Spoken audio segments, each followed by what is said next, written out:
Agora falar sobre a eleição na Câmara para a presidência da República. É quase um presidente da República, né? Porque o presidente da Câmara tem uma caneta e É tanto nas. co-presidente. É verdade. Co-presidente.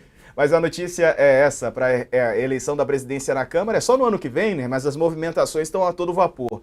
Tá fora de cogitação MDB endossar movimento de Elmar e Kassab. Reportagem da Vitória Azevedo na Folha. O líder do MDB na Câmara, Isnaldo Bulhões Júnior, disse que o partido não vai endossar o movimento que tem sido construído entre União Brasil e PSD pela sucessão de Arthur Lira. Essa iniciativa ocorre em reação à candidatura do líder do Republicanos, Hugo Mota. Depois houve todo um movimento em relação a esse nome, né? Depois de o presidente do partido, Marcos Pereira, abrir mão de concorrer à eleição da mesa diretora. Essa mudança trouxe novos rumos e agora esse que aparece aí no seu vídeo, o Hugo Mota, da Paraíba, é o nome mais forte. Vale lembrar que ontem à noite o presidente do PSD, Gilberto Kassab, se reuniu com o líder do União Brasil, Elmar Nascimento, para falar sobre uma eventual aliança entre os partidos para enfrentar Mota, o que passou a ser considerado, né? Ele que é considerado o favorito para a reeleição, da sucessão de Arthur Lira. Elmar é candidato e não pretende desistir. Já o PSD concorre com o líder do partido, Antônio Brito, que também não sinalizou que poderá deixar a disputa. Está fora de discussão e cogitação do MDB endossar movimento de União Brasil e PSD pela disputa da presidência da Câmara. A decisão do MDB será dentro do bloco do qual faz parte e não tem discussão de bloco futuro. Hoje, PSD, MDB e Republicanos e Podemos integram o mesmo bloco partidário da Casa com 147 deputados.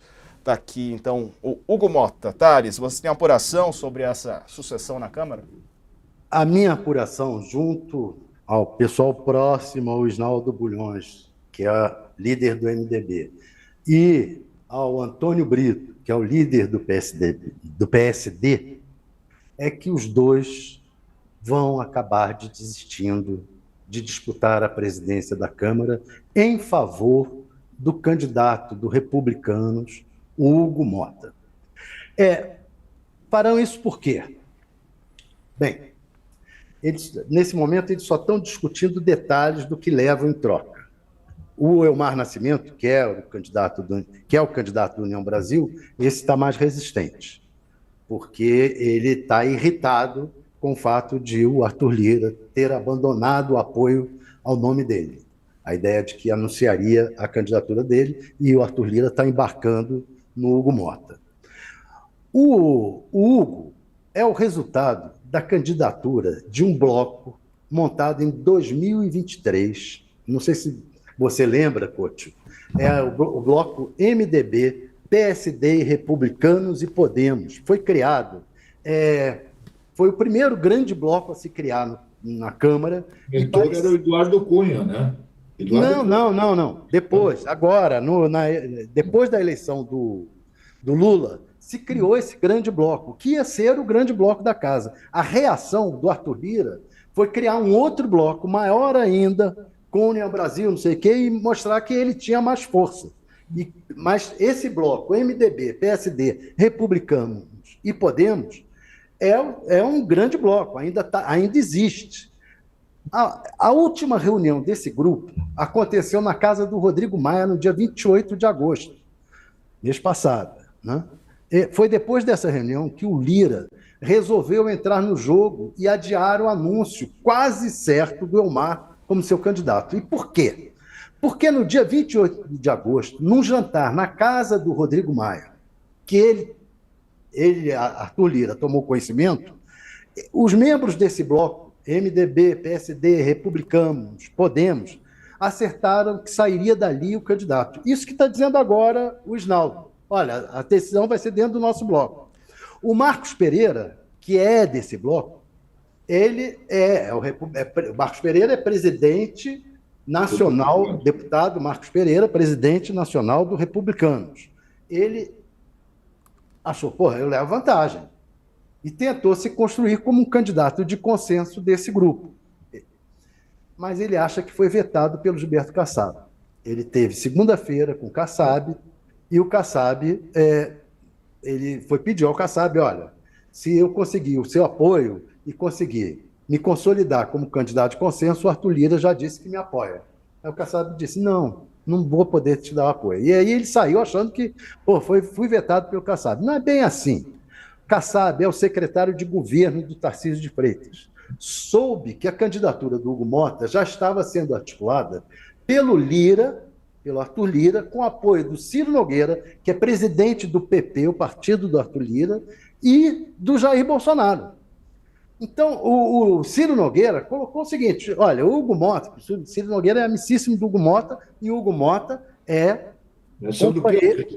companheiro de caminhada do Arthur Lira pelo Lago Norte de Brasília. E o Ciro Nogueira convenceu o Bolsonaro de que, olha, o Hugo Mota é um candidato que teria o apoio, se tiver o teu apoio, vai ser um candidato de consenso de todo mundo. Será a melhor opção para reunir oposição e governo numa única candidatura. Então, quando o Marcos Pereira procurou o Kassab nessa segunda-feira, o presidente do PSD não aceitou apoiá-lo porque já estava fechado com o Hugo Mota. O Marcos Pereira teve que aderir, porque era um candidato do partido dele, um deputado do partido dele. E aí levou o nome para o Lula, que disse, não, tudo bem, se vocês estão fechando em torno dele, e depois o Lula conversou. Quero trazer um molho para a sua análise, que foi a fala do presidente Lula hoje. Ele disse que, por enquanto, não Deixa só acabar e você bota... então vai lá, termine. Aí o Lula acertou, disse, olha, se vocês estão afim e tal, chamou o Hugo Mota para conversar, conversou com o Hugo Mota e viu que dá o Lira, que teve que então, aderir a essa candidatura do Hugo Mota, proposta pelo Ciro Nogueira, apoiada pelo Bolsonaro, como uma reação àquela reunião do dia 28. Do contrário, ele seria derrotado, ou no máximo teria que disputar, e ele poderia perder. Então, em vez de apostar no Elmar, ele resolveu compor o nome do bloco. Agora, o provável, o que está circulando, é que já está praticamente certo, que o líder do MDB vai desistir da candidatura em favor do Hugo Mota, e o líder do PSD, o Antônio Brito, também vai desistir em favor do Hugo Mota, e que ele é o candidato do consenso, está praticamente fechado. O irônico dessa história é a reunião ter sido feita na casa do César Maia. Né, Rodrigo Maia. Rodrigo Maia, não adianta, eu vou chamar de César Maia até o fim da vida. Rodrigo Maia, que foi quem derrotou, o Lira derrotou o Maia saiu por baixo. Agora é a volta por cima dele. Agora, eu queria só entender rapidamente, porque tem notícia aí, entender o que aconteceu com o Elmar Nascimento, que era o favorito da Arthur Lira o ano inteiro.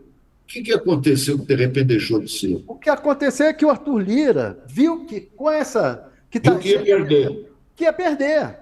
E apresentaram a ele um nome que é um cara com quem ele caminha pelo Largo do Sul todo dia, que é amigo dele. O Hugo Mota é tido como um sujeito extremamente habilidoso. Eu conversei com um parlamentar da Paraíba, que é adversário dele, mas é muito importante na Paraíba, e que disse, olha, ele é extremamente habilidoso, é meu adversário, é um sujeito que consegue lidar bem com todo mundo, agir com fidalguia com todo mundo, e vai ser um sujeito que vai jogar o jogo do governo e o jogo da oposição ao mesmo tempo.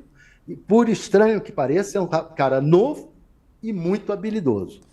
É novo, pelo menos na imagem, né? Agora, essa coisa de jogar lá e jogar cá, a gente está acostumado já há algum tempo. Ô Thales, coach, vamos ver o que disse o presidente Lula. Agora, com essa reviravolta, ele disse que não tem candidato. Veja aí. Eu pensei que você ia me perguntar, e a presidência da Câmara? E eu quero também aproveitar o microfone da Vitoriosa para dizer uma coisa. Fique à vontade, presidente. O presidente Lula, o presidente do Brasil, não tem candidato a presidente da Câmara. A presidência da Câmara é da responsabilidade dos partidos políticos e dos deputados federais. A presidência do Senado é da responsabilidade dos senadores e dos partidos políticos que compõem o Senado. Ao presidente Lula cabe a responsabilidade de tratar bem qualquer que seja o presidente, porque o presidente da Câmara, do Senado, não precisa do presidente da República. É o presidente da República que precisa deles.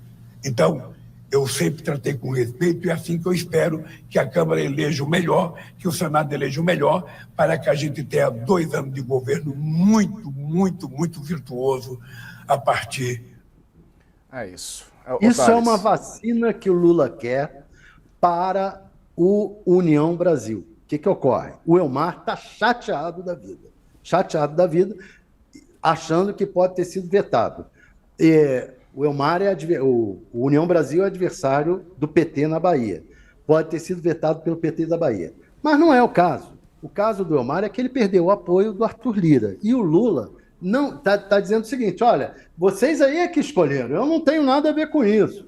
Tem, é claro, mas é realmente uma articulação que partiu mais do Congresso, da Câmara, menos do Lula. E ele está se vacinando para dizer: Elmar, não joga no governo a culpa por isso aí que está ocorrendo, porque já tem gente no União Brasil querendo dizer: o governo, a União Brasil é meio lá, meio cá, meio oposição, meio governo, o tempo inteiro. Então ele está dizendo: olha, está tomando uma vacina contra isso, mas é só isso. Quer complementar, coach? Não, isso aí que vocês falaram no começo, que o Thales reclamou, pô, eu falo por último, depois de todo mundo. A mesma coisa, agora eu digo, falar depois do Thales sobre o Congresso, né? O homem sabe tudo da Câmara, né? Ele é o próprio nosso repórter no Congresso, né? Já falou tudo. Sempre dá lá, né? A gente até entra aqui com o Thales lá na Câmara, sempre apurando, e quando não está em loco, tá ali com o celular trabalhando, o WhatsApp do homem, sabe muito, tem muitos contatos em Brasília, mas não só lá, né, coach? Bom, o melhor repórter que tem de política no Congresso Nacional é o nosso Thales Faria. Eu aprendi com o coach, eu nunca cobri o Congresso. Eu fui calouro do coach, eu sempre... E agora eu sou calouro dos dois, é isso aí, tô aprendendo com os meus 2 amigos aqui. Gente, quero falar com vocês sobre as bets, né, aquelas empresas de apostas. Houve uma grande operação ontem, né, reflexo de uma outra operação que havia sido feita anteriormente. Levou para a cadeia a Deolane Bezerra, que é uma grande influenciadora digital, grande, digo, em número de seguidores, né? Tem dezenas de milhões de seguidores, e a justiça mantém a prisão de Deolane e da mãe dela, depois da audiência de custódia. A notícia de hoje, portanto, a audiência foi realizada hoje de manhã por videoconferência lá em